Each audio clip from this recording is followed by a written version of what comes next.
لوگ یہ کہتے ہیں کہ جس محفل میں دیکھو اعلیٰ حضرت کا نام نظر آتا ہے، جس محفل اور جس میلاد میں دیکھو اعلیٰ حضرت کا نام نظر آتا ہے، جس انجمن میں آپ دیکھو اعلیٰ حضرت کا نام نظر آتا ہے، آخر ہر جگہ اعلیٰ حضرتی کا نام کیوں نظر آتا ہے؟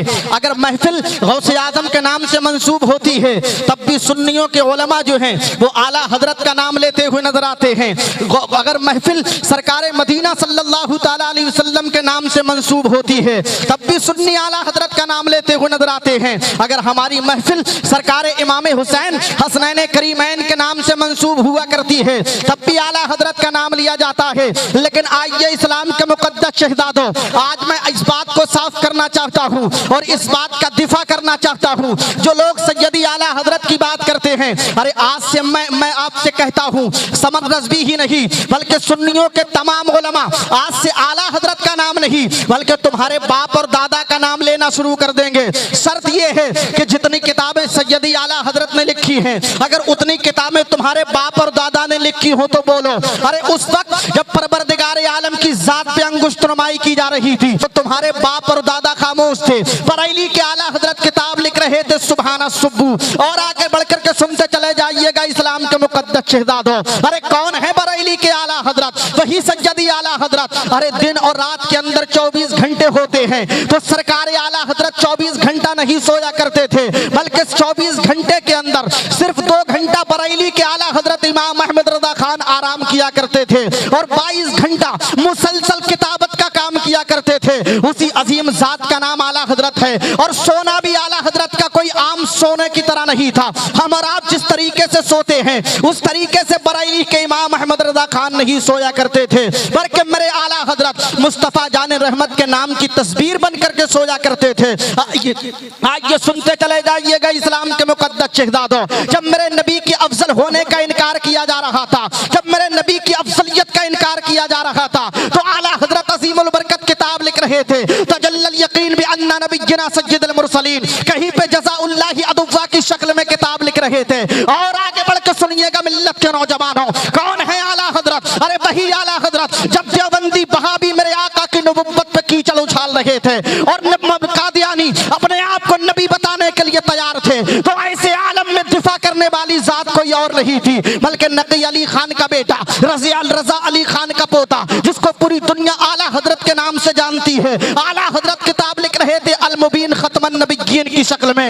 اور آگے بڑھ کے سنیے گا اسلام کے مقدس شہزادوں، جب میری فاتحہ کو ناجائز و حرام بتایا جا رہا تھا، اس فاتحہ دلانے کو لوگ شرک اور بدعت بتا رہے تھے تو ایسے عالم میں کتاب اعلیٰ حضرت کوئی اور نہیں لکھ رہے تھے بلکہ کتاب لکھ رہے تھے الحجت الفائحہ کی شکل میں۔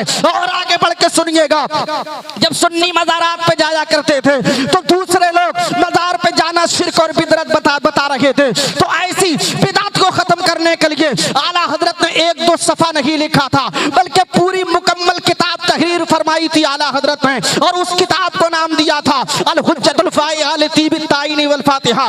اس شخصیت کا نام اعلیٰ حضرت ہے۔ اور آگے بڑھ کے سنیے گا ملت کے نوجوانوں، جب حضرت ابو بکر اور عمر کی شان میں گستاخی کی جا رہی تھی تو بریلی کے اعلیٰ حضرت کتاب لکھ رہے تھے مطلع القمرین کی شکل میں۔ جب اعلیٰ حضرت عظیم البرکت کے دور میں، اعلیٰ حضرت عظیم البرکت کے دور میں جب حضرت صدیق اکبر کی امامت پہ کیچڑ اچھالی جا رہی تھی تو اعلیٰ حضرت عظیم البرکت کتاب لکھ رہے تھے غایت التحقیق کی شکل میں۔ کون ہے اعلیٰ حضرت؟ جب حسنین کریمین کے بابا شوہر زہرا حضرت مولا علی کی ذات میں انگشت نمائی کی جا رہی تھی، مولا علی کی شان میں کیچڑ اچھالی جا رہی تھی تو تیرے باپ اور دادا آرام سے سو رہے تھے، میرے آقا اعلیٰ حضرت علی کی شان میں کتاب لکھ رہے تھے، میرے آقا اعلیٰ حضرت کتاب لکھ رہے تھے تنزیہ المکانۃ الحیدریہ کی شکل میں۔ اور جب اس دور کے اندر، جب اس دور حاضر کے اندر، جب اسکول اور کالج کے اندر یہ بتایا جا رہا تھا کہ زمین گھومتی ہے پھر تبھی گھوما کرتی ہے تو ایسے عالم میں اس وقت بڑے بڑے لوگ موجود تھے، ارے بڑی بڑی خانقاہیں موجود تھی،